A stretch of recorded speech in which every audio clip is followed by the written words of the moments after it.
Thank you, Atlas. And gentlemen, there, TSM resorting to relatively safe champions. You have to wonder whether or not they're a little shaken up after that first win of the day, or first loss of the day, rather. You know, I'm a little disappointed and heartbroken, kind of like when you get to a restaurant and you're 5 minutes late after happy hour is already over. They picked the safest champions you could possibly pick. Almost no skill ceiling to these champions. You got Maokai, Sejuani, Ziggs, Sivir, and Thresh would be the only exception, but they played at the previous game. Like, I feel like they just wanted to have a little bit of a burst of confidence. You'd expect them to win this game. Just guarantee the win. Pick these super safe champions so that you get a boost of morale. Maybe the expectations for them were set a little bit too high and the pressure is getting to them. You know, the entire crowd there wants TSM to win. A lot of people here want TSM to win. And then, you know, they get blown out of the water by Fnatic. They got to get their confidence back somehow, because if they lost this game, they'd pretty much be out of the tournament.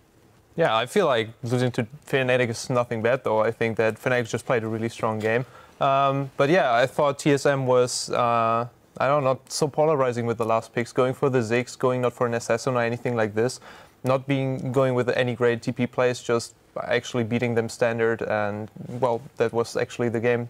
Yeah, they still looked pretty scared. Yeah. Santorin didn't make any early moves for 11 minutes in the game. He didn't even show himself in a damn lane. Like, that guy needs to have some pressure if he's going to be competing in this tournament against the world's best. And these junglers, we saw EDG, we saw SKT, they're going to be putting pressure on lanes. He needs to step up. And I also think that picking things that are safe like this is fine.